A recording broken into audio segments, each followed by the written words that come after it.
Hello दोस्त, आज है हैप्पी नवरात्रा और कह सकते हैं कल है दशहरा। लेकिन उनके लिए बहुत बड़ी खुशखबरी, जो कैंडिडेट वेटिंग लिस्ट में थे 41 प्लस या 41 प्लस कैंडिडेटों के लिए कह सकते हैं, विद्यार्थियों के लिए कह सकते हैं कि एक अच्छा दशहरा का त्यौहार मनाने की खुशियाँ। क्योंकि जब भी आपका पैनल में नाम आता है तो मान लेते हैं कि आपकी आगे की प्रोसेस हो ही जाएगी, और यानी रेलवे की जॉब की नौकरी के नज़दीक आप आ गए हैं, दरवाज़ा खुलना खाली बाकी है। तो चलिए, आरआरबी एलपी टेक्नीशियन परीक्षा में रिप्लेसमेंट पैनल या कह सकते हैं फाइनल सप्लीमेंट्री पैनल आ चुका है। तो देखिए, फाइनल सप्लीमेंट्री पैनल मतलब ये नहीं समझिएगा कि ये आखिरी पैनल है, इसके बाद पैनल नहीं आएगा। जब भी ज़रूरत पड़ेगा, मैं लोगों को पहले से शुरुआत से बताते आ रहा हूँ कि देखिए, पैनल तभी आएगा तो जब आपकी ज़रूरत होगी।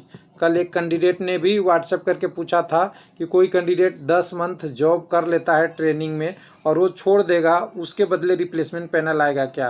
तो देखिए दोस्त, कोई भी जॉब 10 महीने, 10 साल या 50 साल या 60 साल का रिटायरमेंट कोई होता है, उससे एक पोस्ट क्रिएट होती है और उस पोस्ट को भरना रेलवे का काम होता है। और वो रेलवे कब तक नहीं भरेगा, जब तक उसके लिए ज़रूरत नहीं आएगी। और यहाँ रेलवे के टर्म में बोले तो आरआरबी का काम है एग्ज़ाम लेना और पैनल डिक्लेयर करना, आगे की प्रोसेस के लिए आगे बढ़ाना, न कि आपको डायरेक्ट ज्वाइनिंग देना। ज्वाइनिंग देना क्या काम है, यूनिट का। और पोस्ट कहाँ की क्रिएट होती है, तो यूनिट में, चाहे 10 महीने वाला छोड़े या 10 साल वाला छोड़े या ज्वाइनिंग से पहले छोड़े और या किसी और कारणों से छोड़े। तो इनकी जब पोस्ट खाली होगी, उस पोस्ट को भरने के लिए कौन आएगा, तो नई न्यू कैंडिडेट आएगा। जब तक उस पोस्ट की सैंक्शन ऑथराइज रहती है तब तक। तो यहाँ पे भी वही कंडीशन लागू होगा कि पोस्ट की ज़रूरत और उसकी डिसीजन कब आरआरबी लेती है, उस रिक्वायरमेंट को फुल करने के लिए, आने के लिए, उसके रिक्रूटमेंट प्रोसेस के द्वारा। तो रिक्रूटमेंट दो तरीके से पूरा हो सकता है, एक ओपन मार्केट से और दूसरा किसके तरीके से, जीडीसी से। जीडीसी और इसी का कुछ पार्ट एलडीसी भी है, ध्यान दीजिएगा। तो ओपन मार्केट की जब तक वैकेंसी नहीं आएगी तब तक जीडीसी और एलडीसी की क्रिएट नहीं होता है। हालांकि एलडीसी की अलग कोटा है, लेकिन जीडीसी ओपन मार्केट से डायरेक्ट लिंकेड होता है। तो ओपन मार्केट में भी दो तरीके से भर्ती होती है। एक तो आप वो कहते हैं कि नया वैकेंसी निकाल दे, लेकिन हर बार न्यू वैकेंसी आना मुश्किल है, इसलिए क्या होता है, वेटिंग लिस्ट से लिया जाता है। तो वेटिंग लिस्ट का ही ये रिप्लेसमेंट पैनल है। तो मैं चलिए इसको देख लेते हैं, फाइनल सप्लीमेंट्री पैनल का कहाँ है। तो मुंबई पे है, तो वेबसाइट पे अभी के डेट में आया है, आज ही के डेट में आया है। तो आज डेट है, आप समझ ही सकते हैं, 14 अक्टूबर।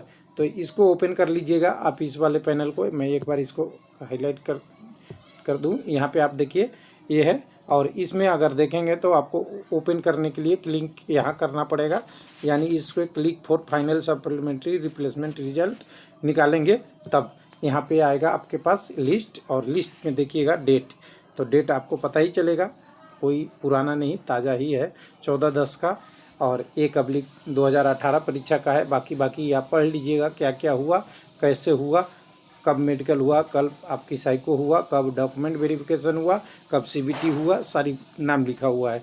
उसके बाद देखिए यहाँ पे 3, देखिए जब भी हम बात करते हैं आरआरबी मुंबई की ना, तो आरआरबी मुंबई में 3 जोनों की वैकेंसी आती है हमेशा।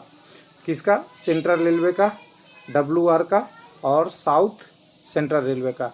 ये तीनों का वैकेंसी यहाँ पे रहता है और ये तीनों के लिए कुछ ना कुछ पैनल दिया है। लेकिन जानते हैं कि इन तीनों में से सबसे ज़्यादा बड़ा एरिया मुंबई के पास कौन सा है, सेंट्रल रेलवे।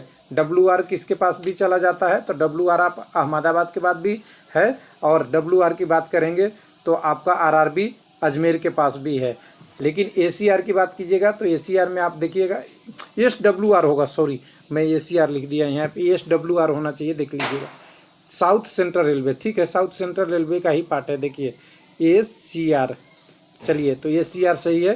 तो एसीआर में भी देखिए सिकंदराबाद भी लेता है, इधर से आप देखिएगा तो मुंबई भी ले लिया, और कई बार हो सकता है कि आपका बंगलौर में भी हो सकता है। तो अलग अलग होता है, लेकिन सेंट्रल रेलवे की जितनी भी वैकेंसी होती है लगभग मैक्सिमम मुंबई कवर करता है, कुछ केसों को छोड़ के। तो यहाँ पे देखिए सेंट्रल रेलवे की उसी हिसाब से double category number 1 LP electrical के लिए 26 लोगों को बधाई और शुभकामनाएं कि आपकी ज्वाइनिंग जल्दी से जल्दी आपकी यूनिट या डिवीज़न से आ जाए और आपको रेलवे में एक पोस्ट के लिए इसी मौके पे आपको इंतज़ार कर रहा है।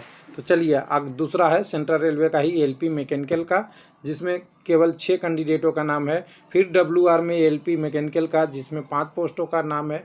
उसके बाद साउथ सेंट्रल रेलवे में 2 पोस्ट कैटेगरी नंबर 2 मैकेनिकल के लिए लिया है, तो यहाँ पे 4 कैंडिडेट है।